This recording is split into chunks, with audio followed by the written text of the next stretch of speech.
WhatsApp guys, आज हम देखने वाले हैं Ramayan trailer breakdown and hidden details. तो काफी इंटरेस्टिंग वीडियो होने वाली है। क्या कुछ ट्रेलर के अंदर स्लोमो करने के बाद डिटेल्स निकल कर आई हैं। तो बाकी चैनल पर तो प्लीज सब्सक्राइब वीडियो कर दे लाइक 1 2 3 गो।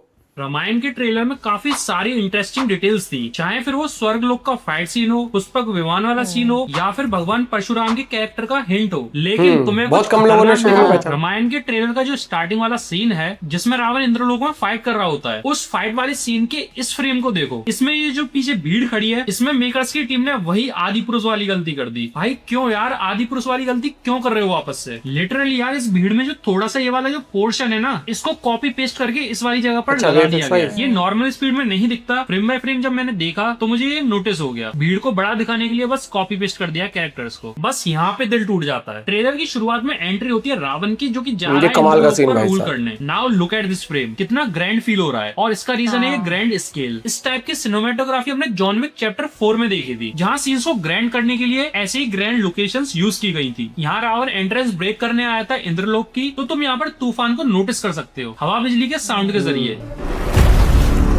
वो बहुत सही इन्होंने वीएफएक्स का यहाँ पर बहुत सही इस्तेमाल किया। गार्ड करते थे जो कि विंड गॉड माने जाते हैं, इसी वजह से इधर स्टॉर्म की प्रेजेंस महसूस हुई थी। देन रावण एंट्रेंस को लात मार के खोलता है। इस फ्रेम को भी मैंने जब फ्रेम बाय फ्रेम देखा तो थोड़ा सा वीक फील हुआ। ग्रीन स्क्रीन का ग्रीन कॉन्ट्रास्ट रावण पर नजर आ जाएगा, और जो लात मारने वाला फ्रेम है वो भी थोड़ा ऑफ और अनरियलिस्टिक फील होता है। फिर हमें रावण अकेला इंद्रलोक में लड़ता हुआ दिखाया जाता है एक साधु के बेस में। नेक्स्ट हमें रावण का राज्याभिषेक होता हुआ दिखता है इंद्रलोक के अंदर ही, जिसमें रावण के मुकुट और जो बाकी ऑर्नामेंट्स की जो डिजाइन है वो नेक्स्ट लेवल फील होती है। फिर जो इंद्रलोक में क्राउड दिखाई जाता है वो शायद रावण की ही सेना है, क्योंकि इन्हें जब ध्यान से देखोगे तो थोड़ा राक्षस जैसा फील आ रहा है। इनकी जो कॉस्ट्यूम है वो भी इंद्रलोक की सेना से बिल्कुल कितने लोग हैं भाई, भीड़ कितने लेवल पर। कुछ मलबा देख सकते हो जो कि लड़ाई के दौरान टूटा होगा। और ये वाला जो पर्टिकुलर सीन है हमने रामायण की टीजर में भी देखा था, लेकिन दोनों सीन्स में फर्क है पुष्पक विमान का। जगह और कॉस्ट्यूम एग्जैक्टली बिल्कुल सेम है, पुष्पक विमान और कलर ग्रेडिंग का ही सिर्फ फर्क रह गया। वह जो टूटा हुआ महल दिख रहा है उससे तो यही फील आ रहा है कि ट्रेलर वाला जो सीन है यही रियल सीन होगा। टीजर में जो हमें पुष्पक विमान के साथ दिखाया गया था वो एडिट किया गया होगा प्रमोशन के लिए। फिर रावण कहता है देवलोक,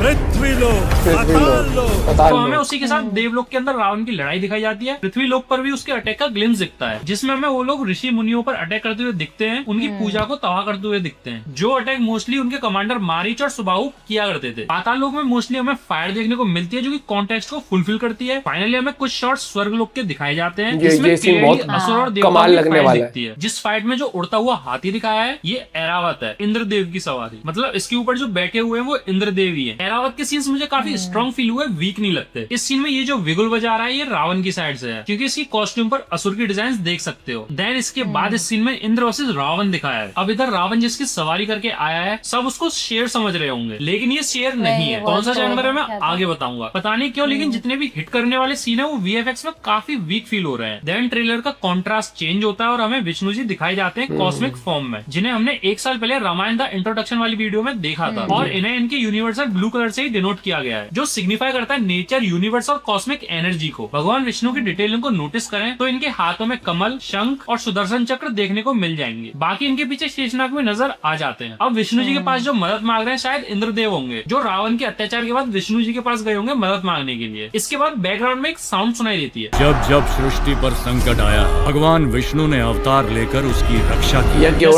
पता ही होगा राम जी को विष्णु जी का अवतार माना जाता है। इस सीन में मुझे एक चीज अच्छी लगी, जब ट्रेलर में रावण के बाद राम जी की स्टोरी शुरू होती है उसमें हमें दशरथ जी दिखाए जाते हैं शुरू में ही, क्योंकि इस सब की शुरुआत उन्हीं से तो हुई थी। उनके साथ साथ यहाँ पर फोकस अग्नि पर भी किया गया है। पता है क्यों? क्योंकि दशरथ जी की फैमिली सूर्यवंशी फैमिली थी, जिन्हें अग्नि के साथ ही डिनोट किया जाता है, जिसके कॉन्टेक्स्ट में तुम इनके माथे पर लगा सूर्यवंशी का तिलक भी देख सकते हो। इसी फ्रेम में दशरथ जी की तीनों पत्नियां भी दिख जाएंगी। और यह इंटरेस्टिंग डिटेल ये है कि उनकी तीनों पत्नियां बहुत सही सीक्वेंस में बैठी हैं। सबसे पहली पत्नी कौशल्या राम जी की माँ, उनके बाद सुमित्रा लक्ष्मण और शत्रुघ्न की माँ, फिर सबसे यंगेस्ट वाइफ केकई राजा भरत की माँ। वैसे आपको पता ही होगा लेकिन फिर भी बता दूं, दशरथ जी का रोल किया है अरुण गोविंद सर ने, जिन्होंने पुरानी वाली रामायण में राम जी का रोल किया था। मुझे ये परफेक्ट कैरेक्टर चॉइस लगी नमित मल्होत्रा की। फिर हमें एक सिनेमैटिक शॉट दिखाया जाता है राम जी का येलो कलर ग्रेड के साथ, जो कामनेस और वार्म फीलिंग देता है। यहाँ हमें अयोध्या के कुछ एरियल शॉट्स दिखाए जाते हैं। इस फ्रेम में जहाँ दशरथ जी वहाँ कौशल्या जी दिख जाएंगी राम जी के साथ और सुमित्रा जी दिख जाएंगी लक्ष्मण और शत्रुघ्न जी जी के साथ, क्योंकि वो दोनों भाई ट्विंस थे। फिर फाइनली ट्रेलर में रणवीर कपूर दिखाए जाते हैं राम जी के रोल में, जो कि थोड़ी बहुत ट्रेनिंग करते हुए दिखाए जाते हैं। क्लोज लुक में उनके माथे पर विष्णु तिलक भी दिख जाएगा। अब यहाँ पर कुछ लोग कंफ्यूज हो रहे थे, जटायु जी तो पहली बार राम जी को सीता हरण के टाइम पर मिले थे, तो इस सीन में कैसे आए? तो मैं तुम्हें बता दूं, जटायु और उनके भाई संपत्ति शुरू से ही दशरथ जी की फैमिली से कनेक्टेड रहे थे, तो हो सकता है डायरेक्टर यहाँ पर जटायु और राम जी के बीच में एक कनेक्शन दिखाना चाहता हो, ताकि जब जटायु की मृत्यु वाला सीन आए तो और भी ज्यादा इमोशनल लगे। फिर इस सीन में जो फाइट देखने को मिली थी वो राम जी की सबसे पहली फाइट थी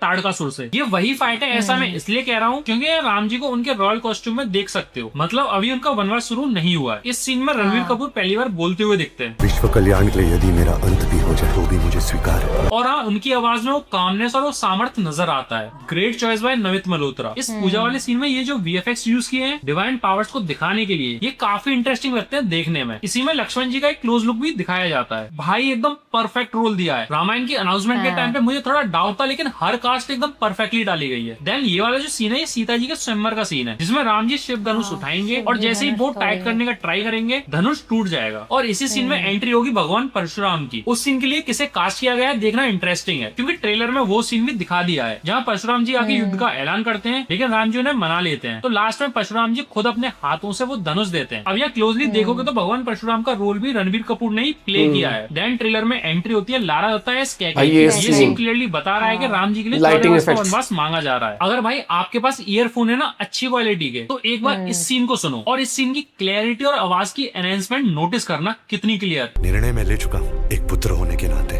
अपने पिता के वचन का पालन करना मेरा कर्तव्य है। फिर हमें ट्रेलर में प्रेजेंस दिखाई जाती है सीता जी की। एंड भाई मैं अगेन बोलना चाहूंगा, ग्रेट चॉइस साई पल्लवी या सीता ली इन्होंने। आपको नहीं पता होगा लेकिन साई पल्लवी रियल में भी बहुत अच्छी इंसान है। इनको ट्रेलर में देख के बहुत शांति वाली वाइब भी आती है। And look at this frame, इसमें कलर कॉन्ट्रास्ट कितना परफेक्टली बैलेंस किया है। लाइटिंग जो वार्म लाइट यूज करी है ना, वो वनवास के लिए जाते हैं तो इस सीन को नोटिस करना। ये सीन देखने में पता है कैसा लगता है, जैसे जब रिवर में आरती के बाद दीपक बहाए जाते हैं भगवान की पूजा के लिए, सेम ऐसे ही इस सीन को क्रिएट किया गया है, इतनी भीड़ और लाइटिंग के साथ। इसे देखने में ऐसा ही लग रहा है जैसे दीपक बह रहा हो। फिर अगले शॉट में लंका दिखाई जाती है जहाँ पर शेर का स्टेचू नोटिस हो जाएगा। अब ये जो पर्टिकुलर सीन है, इसे देखकर मुझे वाइब आ रही है इन्होंने यहाँ कोई सॉन्ग रखा होगा मूवी के अंदर। फिर ट्रेलर में एंट्री होती है रावण की बहन शूर्पणखा की। अब इस रथ को जो जानवर चला रहा है वो थोड़ा डिफरेंट फील हो रहा है। यही सेम जानवर ट्रेलर के लास्ट में भी था, और स्टार्टिंग वाली इंद्रा वर्सेस रावण वाली जो फाइट थी ना, उसमें भी यही जानवर था। एक्चुअली रावण के दो व्हीकल थे, पुष्पक विमान और डोंकी मतलब की गधा। यहाँ मेकर्स ने डोंकी को थोड़ा मॉडिफाई करके दिखाया है एंशिएंट टाइम के हिसाब से। अगर तुम क्लोजली इसके ईयर्स और इसकी गर्दन वाले हेयर्स को नोटिस करोगे तो वो परफेक्टली डोंकी से मैच हो जाते हैं। मतलब मेकर्स ने परफेक्टली वही दिखाने की कोशिश की है जो हिस्ट्री में रहा था। आदि पुरुष की तरह नहीं किया कि चमगादड़ वाला पुष्पक विमान ही बना दिया हो। अच्छा, रावण की जितनी भी चीज दिखाई है, चाहे वो कॉस्ट्यूम हो, रथ हो या फिर इवन जानवर की ड्रेस हो, सब सोने से भरी हुई है। क्योंकि जैसा हमें पता, रावण के पास सोने की लंका थी जिसे आगे जाके हनुमान जी ने जला दिया था। फिर ट्रेलर में शूर्पणखा का नाक कटने वाला सीन भी आता है जो देखने में काफी इम्पैक्टफुल लगता है। एक ग्लिम्स हमें पुष्पक विमान का भी दिख जाता है, जिसमें क्लोजली देखो तो रावण वॉक करता हुआ नजर आता है। पुष्पक विमान के अंदर का भी शॉट इस बार हमें दिखा दिया है, जो है अगेन काफी ग्रैंड लगता है। इसमें तो कोई कमी निकाल ही नहीं सकता। फिर ये सीन आता है, रावण तीनों लोगों का स्वामी है, तो तीनों लोगों के सामने उसका वध करूंगा। इस सीन में जटायु जी का अंतिम संस्कार किया गया उन्हें जलाकर, जिसकी वजह से राम जी की आंखों में आंसू देख सकते हो। और इसी पॉइंट पर आके उन्होंने जंग का ऐलान किया था। इसके बाद मुझे इस फाइटिंग सीन में आदि पुरुष जैसी फीलिंग क्यों आ रही है पता नहीं। कोई भी फाइटिंग सीक्वेंस देख रहा हूँ मुझे थोड़ा ऑफ ही फील हो रहा है। स्क्रीन पर दो कॉन्ट्रास्ट में लिखा हुआ आता है 2 पाथ्स, मतलब 2 रास्ते। एक पर है रावण जो रिवेंज के साथ चल रहा है, सेकंड पर है राम जो पैदा ही हुए प्रोटेक्ट करने के लिए। इस कॉन्टेक्स्ट में हमें दोनों ही लड़ते हुए दिखाते हैं, बस दोनों की वजह अलग अलग है। एक बदला लेना चाहता है, एक बचाना चाहता है। इन्हीं सीन्स में रावण पर जो थंडर अटैक हुआ है वो अटैक किया है इंद्रदेव ने। फिर हमें ट्रेलर में जटायु जी का वो सीन भी दिखाया जाता है जब वो सीता जी को बचाने की कोशिश करते हैं। एंड भाई CGI का काम बहुत अच्छे से किया है, बस VFX भी संभालने मूवी आने तक। एक फ्रेम में हमें भरत भी दिख जाएंगे जो राम जी के पास आते हैं उन्हें वापस ले जाने के लिए, लेकिन वो जाते नहीं है। तो भरत उनके चरण पादुका अपने साथ ले जाते हैं। भरत के कैरेक्टर का रोल प्ले किया है मराठी एक्टर आदिनाथ कोठारे ने। एक फ्रेम में केकई और मंत्रा भी दिख जाती है। मंत्रा वही थी जिसने केकई के कान भरे थे राम जी को वनवास भेजने के लिए। मंत्रा का रोल प्ले किया शिवा चड्डा ने, जो मिर्जापुर में गुड्डू पंडित की माँ बनी थी।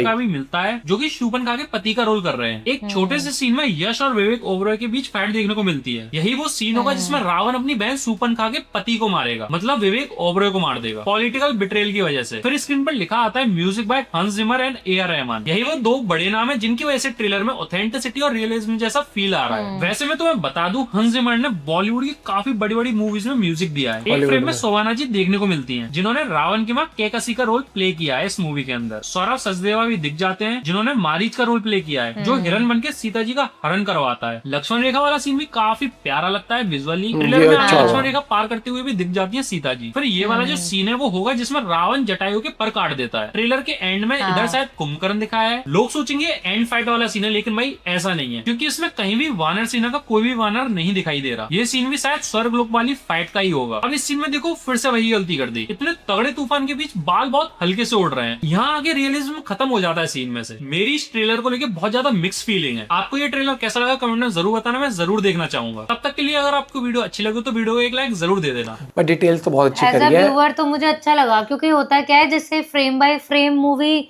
हम लोग वहाँ पे नहीं देखते हैं थिएटर में। सबसे बड़ी बात आती है कि जब आप मूवी देखते हो ना, तो मान लो आप अपने घर में फोन में देख रहे हो या टीवी पर, टीवी में ऑप्शन होता है कि कई बार स्मूथ आपको दिखता है, लेकिन जब सिनेमा हॉल में जाते हो तो वो सिनेमा हॉल के अंदर फ्रेम रेट 24 होता है, 24 FPS होता है, if I am not wrong. तो वो सिनेमा के लिए होता है और उसमें आपको ना स्लो, ये जैसे नॉर्मल सीन्स आपको स्लो नहीं दिखते, वो बड़े फास्ट पेस लगते हैं आपको।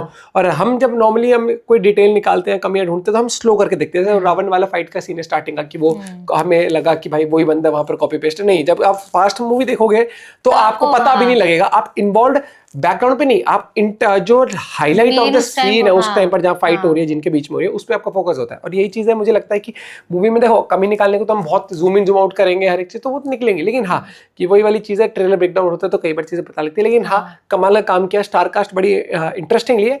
इंटरेस्टिंग के साथ साथ देखो एक्टर्स दमदार है सब, अपने अपने फील्ड में अपने अपने मतलब रोल जो इन्होंने करे हैं बढ़िया करे। लेकिन रामायण के हिसाब से रोल दे के चूज करना, मतलब रोल के लिए सही कैरेक्टर चूज करना या फिर एक्टर की जो सही फिट बैठे, उसके लिए भाई कमेंडेबल जॉब करी पूरी टीम ने।